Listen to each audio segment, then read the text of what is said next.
नमस्कार दोस्तों, the UPSC study official में एक बार आपका बहुत-बहुत स्वागत है। आप हैं मेरे यानी सीके के साथ। मैंने अपना पिछला वीडियो जो बनाया था कि यूपी क्विज़ में करंट अफेयर का महत्व, उसको बहुत कम लोगों ने देखा, लेकिन जिन्होंने भी देखा उसमें कमेंट बहुत अच्छे-अच्छे किए। उसी कमेंट के बिहाफ़ पे कुछ लोगों ने कहा कि सर जो अदर सब्जेक्ट है उसका भी आप वीडियो बना दीजिए। उसी क्रम में जो सेकंड मोस्ट इम्पोर्टेंट सब्जेक्ट है वो है ज्योग्राफी, और जो ज्योग्राफी का जो इम्पोर्टेंस है प्री परीक्षा में, उसी को लेकर ये वीडियो है। बहुत बड़ा वीडियो नहीं, मुश्किल से 15 मिनट का वीडियो होगा। इसको आप देख लीजिए और इस वीडियो को फॉलो कर लीजिए। मैं गारंटी देता हूँ कि आपके ज्योग्राफी में लगभग-लगभग 90% से अधिक क्वेश्चन सही होने लगेंगे। जैसा कि मुझे जितने लोग जानते हैं, जो पहले सुनते हैं, मैं हमेशा कहता हूँ कि यूपी पीसीएस में 5 आई का कॉन्सेप्ट चलता है, 5 आई का या फिर 5 किंग का। उस 5 किंग के सब्जेक्ट में से मैंने हमेशा जो रखा है, वो रखा है करंट अफेयर को, ज्योग्राफी को, एनवायरनमेंट को, साइंस को और पॉलिटी को। अदर को छोड़ दीजिए, केवल अगर आप ये मिला लें तो ये मिला के अकेले जान लीजिएगा कम से कम 110 क्वेश्चन बनते हैं, और कट ऑफ 95 क्वेश्चन ही जानी है।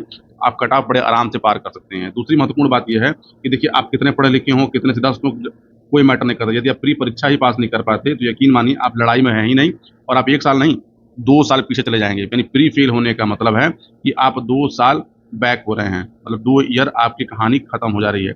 और समय वो महत्वपूर्ण वस्तु है या महत्वपूर्ण धन है जो जाने के बाद लौटता नहीं है।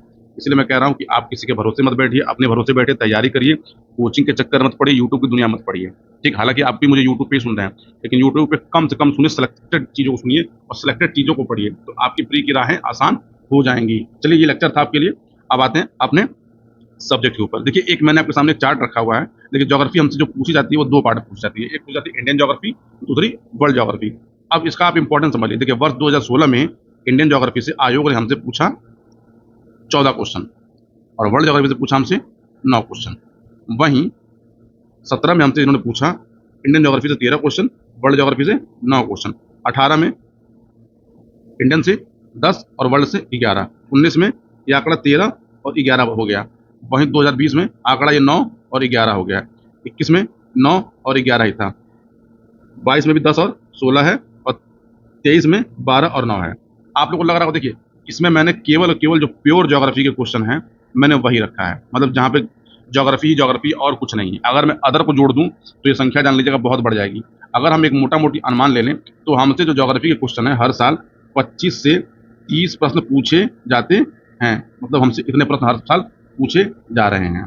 तो अब देखिए, है क्या कि आपको करना क्या है। देखिए, ये वीडियो 3 महत्वपूर्ण बात में है कि ज्योग्राफी का इंपॉर्टेंस, ज्योग्राफी पढ़नी कहाँ से है, और ज्योग्राफी को कैसे प्रिपेयर करें। देखिए, ये वर्ष 2023 के जो पूछे गए क्वेश्चन है। देखिए, ज्योग्राफी में जितने भी क्वेश्चन आपसे पूछे जाते हैं, अगर मान लीजिए आपसे 25 क्वेश्चन पूछे गए या 30 क्वेश्चन पूछे गए, आप यकीन मानिए इस 25-30 में से 70% आपसे जो ज्योग्राफी है वो फैक्चुअल पूछी जाती है। मतलब फैक्ट आपको पता है तो ठीक, नहीं पता तो आप अनुमान भी नहीं लगा सकते।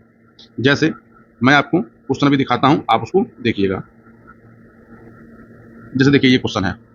देखिए, यहाँ पे हिंदी इंग्लिश दोनों है, इसलिए मैंने लगा दिया, ताकि बहुत लोग कहते हैं कि सर आप इंग्लिश में भेदभाव करते हैं। देखिए, मुझे भाषा से कोई दिक्कत नहीं है, मेरे लिए दोनों भाषाएं हैं, दोनों बराबर हैं। देखिए, मैं क्वेश्चन केवल हिंदी में पढ़ूंगा, इंग्लिश वाला अपना पढ़ लेंगे। निम्नलिखित में से कौन सा सहायक नदी सही सुमेलित नहीं है? मंजरा, गोदावरी, हिमावती, कावेरी, मालप्रभा, कृष्णा, प्राणहिता, महानदी। फिर देखिए, निम्नलिखित में से किस स्थान पर अलकनंदा एवं भागीरथी नदी मिलती है? विष्णुप्रयाग, कर्णप्रयाग, रुद्रप्रयाग, देवप्रयाग। ऐसे आप क्वेश्चन को देखेंगे तो जान लीजिएगा मैक्सिमम जो 70% अधिक क्वेश्चन है वो फैक्ट बेस्ड क्वेश्चन है। तो देखिए, आज तारीख है 20 जुलाई। आपके पास मोटा-मोटी जो दिन बचे हुए हैं 90 दिन। आप अभी जो ज्योग्राफी आपने जो पढ़ा है उसको भूल जाइए, और आप अभी ज्योग्राफी को फैक्चुअल तरीके से पढ़ना स्टार्ट करिए। फैक्चुअल तरीके से पढ़िए। आप इसमें क्या करिए, आप अपने जो सोर्सेस हैं उसको लिमिटेड कर दीजिए। पहली बात तो ये है कि सोर्सेस लिमिटेड कर दीजिए, और टॉपिक डिफाइन कर लीजिए। टॉपिक डिफाइन करने का मतलब क्या है कि आप उन टॉपिक्स पे ज़्यादा ध्यान दें जिससे ज़्यादा क्वेश्चन पूछे जाते हैं, ना कि पूरी ज्योग्राफी पढ़िए। देखिए, होता क्या है कि ये कॉम्पिटिशन है, कॉम्पिटिशन में लोग अंतर नहीं कर पाते कि ये एग्जाम यूनिवर्सिटी का नहीं है कि हमने पढ़ लिया, हो गया, खत्म काम। यहाँ पे आपको देखना होगा कि आपसे आयोग पूछता क्या है, आप पढ़ते क्या हैं। आयोग का जो पूछना, जैसे मान लीजिए आयोग पूछता है और आप ये पढ़ रहे हैं, ठीक, इसके बीच में ये गैप है, इस गैप को आपको फिल करना होगा। आप जब फिल करेंगे तब जाके जल्दी ग्राफ बनेगा, और तब जाके आप ऐसे प्रश्नों को कर पाएंगे। थोड़ी देर और रुके रहिए, मैं आपको बताता हूँ। अब देखिए, जैसे मैंने कहा, जैसे देखिए ये वाला क्वेश्चन, तो ये क्वेश्चन देखिए कॉन्सेप्चुअल है। एक क्वेश्चन देखिए, दूसरा क्वेश्चन ये भी कॉन्सेप्चुअल है। ठीक, मैं आपको एक और दिखाता हूँ आपको कॉन्सेप्चुअल। 3, इसको भी रख सकते हैं हम लोग। 4,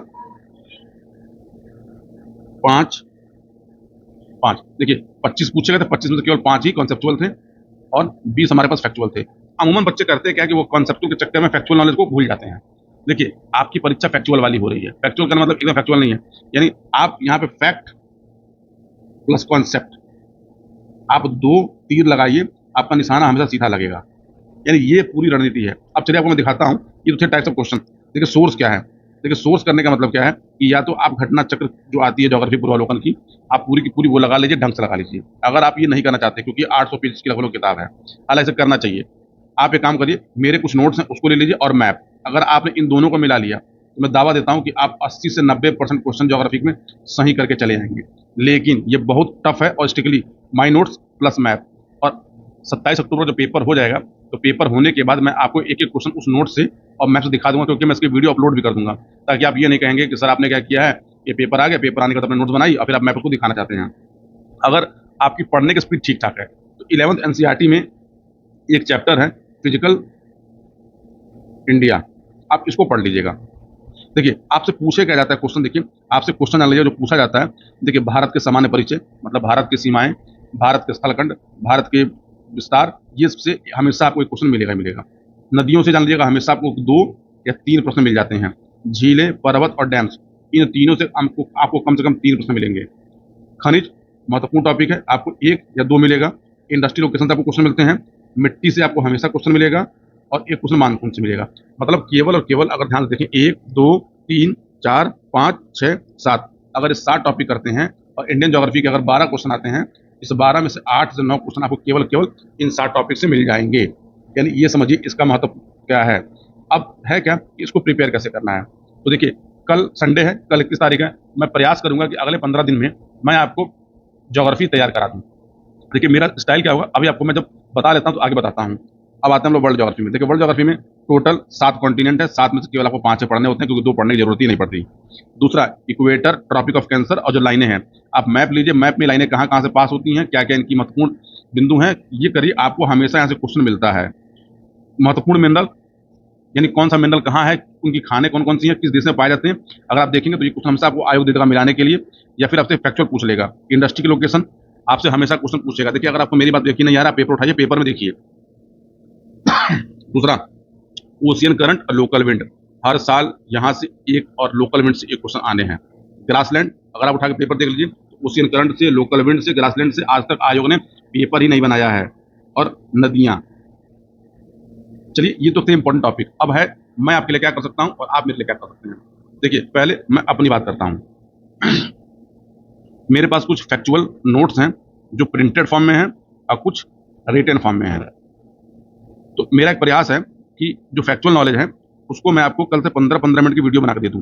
देखिए ये वीडियो केवल फैक्चुअल होंगी, आपको बैठ कर सुनना है, ठीक। और आप करिएगा क्या, इसको सुन लीजिए, जैसे ही वीडियो खत्म होंगे, खत्म होने के बाद आप एक मैप उठाइए और उस मैप में इसको स्पॉट कर लीजिए, ठीक। लेकिन देखिए है क्या कि मैप आपको मैं अलग से कराऊंगा, लेकिन मैं आपको 15 से 16 वीडियो जो है वो केवल केवल फैक्चुअल नॉलेज के आधार पर कि ये है, और वो 15-16 वीडियो आप कर लेते हैं तो आप यकीन मानिए आप ज्योग्राफी के 90% से अधिक प्रश्नों को सही सही कर लेंगे। इसलिए आपको वो करना होगा। अगर आप इसमें सहमत हों, यदि आप लोग को लगता है कि करना चाहिए, तो कमेंट खूब करिएगा, आपके कमेंट के ऊपर ही वीडियो डिपेंड करता है। अगर आप करेंगे तो देखिए कल है 21 जुलाई, 21 जुलाई से लेकर 5 अगस्त तक मैं इसको कंप्लीट कर दूंगा। 15-15 मिनट के वीडियो होंगे, अधिकतम 20 मिनट के वीडियो होंगे। मतलब पहले बात तो वीडियो बोरिंग नहीं होंगे, क्योंकि फैक्चुअल वीडियो है, और फैक्चुअल वीडियो बहुत लंबे नहीं बनाने चाहिए, क्योंकि फैक्चुअल वीडियो बहुत लंबे समय तक स्टोर नहीं होता। उस वीडियो को बार बार देखिए, ना हो तो आप डाउनलोड कर लीजिए, उसके बाद सुनिए। लेकिन आप सुनेंगे तो आपको सुन के मैक्सिमम फैक्ट याद हो जाएंगे। और यदि आप चाहते हैं मदद करना, आप मेरा वीडियो सुनिए, वीडियो सुनने के बाद आप ब्लैंक मैप ले लीजिए, और ब्लैंक मैप लेने के बाद उस सारी इन्फॉर्मेशन को उस मैप पर क्या कर लीजिए, लोकेट कर लीजिए या मैप पे नोट कर लीजिए। अगर आप इतना कर लेते हैं तो मैं दावा बोल रहा हूँ, मैं 90% बहुत कम बोल रहा हूँ, इससे अधिक प्रश्न आपके ज्योग्राफी के उससे कंप्लीट हो जाएंगे, ठीक। दूसरा महत्वपूर्ण कारण क्या है कि अब है क्या कि ज्योग्राफी के कुछ इंपॉर्टेंट की एरियाज हैं, कुछ इंपॉर्टेंट क्वेश्चन हैं जो आपसे हमेशा घुमा फिरा के आयोग पूछता रहता है। तो टारगेट ये है कि यूपी पीचर्स में जो ऐसे प्रश्न हैं जो पूछे गए हैं, जिनके पूछे जाने की प्रोबेबिलिटी होती है, इसका मैं आपको एक वीडियो बना के दे दूं। लेकिन ये भी डिपेंड करता है आपके कमेंट के ऊपर, ठीक। ये दोनों इनिशिएटिव आपके कमेंट पे ही हैं, ठीक। अब आते हैं आगे की कहानी। देखिए आपके पास जो दिन बचे हुए हैं वो 90 दिन बचे हुए हैं। इस 90 दिन को आप डिवाइड कर लीजिए कि आप किस किस सब्जेक्ट को क्या क्या समय देंगे। जैसे आपसे मैंने पहले बात किया कि देखिए यूपी पीसीएस को निकालने के लिए मैं हमेशा कोर 5 या फिर 5I की बात करता हूँ। तो कोर 5 में जो सब्जेक्ट मेरे आते हैं वो देखिए, पहला क्या है, पहला ज्योग्राफी है, दूसरा इन्वायरमेंट है, तीसरा साइंस है, चौथा पॉलिटी है और पांचवा करंट है। करंट का वीडियो देख चुके हैं कि मैंने कहा था करंट हमेशा 40 आते हैं, ज्योग्राफी 25 मान लीजिए मैक्सिमम, इन्वायरमेंट 10, साइंस लगभग 18 से 20, हम 18 ही मानते हैं, पॉलिटी भी 18 पूछी जाती है। अगर आप खाली इसको जोड़ लीजिए 25 10 35, 35 और 40 कितना हो गया, और 18 18 ये जोड़ लीजिए। अगर आप इसको जोड़ लेते हैं आपको पता चल जाएगा कि क्या इसका महत्व। देखिए ये जोड़ के अकेले 111 प्रश्न आते हैं, यानी 111 प्रश्न तो आपकी मुट्ठी में बंद हो जाएंगे। और ऐसा तो है नहीं कि आप हिस्ट्री पढ़ेंगे नहीं, आप इकोनॉमिक्स पढ़ेंगे नहीं, या इस यूपी स्पेशल और जनसंख्या आप पढ़ेंगे नहीं। अगर कुछ क्वेश्चन आपने यहाँ से भी निकाल लिए और कुछ यहाँ से निकाल लिए तो आप आराम से 100+ का आंकड़ा पार कर जाएंगे। लेकिन इसके लिए आपको 90 दिन मेहनत करनी होगी।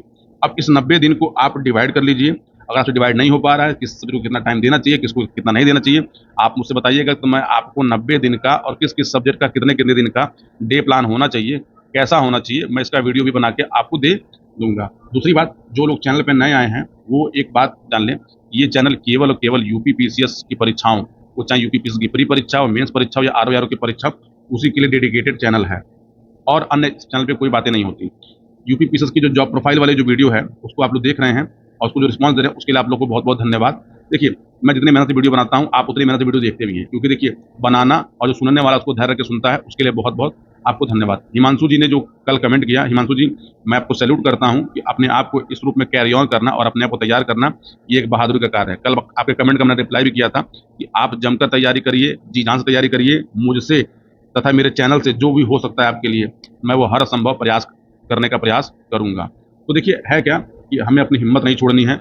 बाकी देखिए नेगेटिविटी दुनिया में फैली हुई है, आप अपने आप को कितना पॉजिटिव रख सकते हैं, पॉजिटिव लोगों के पास रहिए, पॉजिटिव बातें करिए, क्योंकि देखिए पॉजिटिव एनर्जी हमेशा जान लीजिएगा सकारात्मक क्षेत्र में आपको ले जाएगी। नेगेटिविटी से दूर रहिए, जो आपसे उलझते हैं उनसे दूर रहिए, और हो सके अगले 90 से 100 दिन तक आप गूंगे हो जाइए, गूंगे हो जाइए। देखिए एक परीक्षार्थी को मैं बताऊं, ये मेरा अपना उदाहरण है कि एक परीक्षार्थी को अगर परीक्षा तैयारी कर रहा है तो उसको गूंगा और बहरा होना चाहिए, बस उसकी आंखें खुली होनी चाहिए। गूंगा और बहरा कि उसके बारे में कौन क्या बात कर रहा है ये सब मत सुने, और कौन क्या फालतू की बातें कर रहा है। गूंगा का मतलब क्या है कि आप हर बात की प्रतिक्रिया मत दीजिए, क्योंकि आप हर बात की प्रतिक्रिया देंगे तो बात में बात फैलेगी और बात दूर तक चली जाएगी, आपका ही केवल नुकसान होगा। अगले 6 महीने अगर आप लग के तैयारी कर लेते हैं तो आयोग की 2 परीक्षाएं हैं, एक है यूपी पीसीएस की और एक है आरओ एआरओ की, आपके लिए गोल्डन चांस है। ऐसा चांस बहुत समय बाद 18 के बाद आया, समझ लीजिए। अब ये आपके ऊपर है कि आप इसको कैश करा पाते हैं, कैश नहीं करा पाते हैं। मैं और मेरा चैनल आपके साथ है। पूरा वीडियो देखने के लिए बहुत बहुत धन्यवाद। आपसे मेरे यानी सीके के साथ बहुत जल्द मिलते हैं अगले वीडियो में। तब तक के लिए गुड बाय और धन्यवाद दोबारा आप सभी को।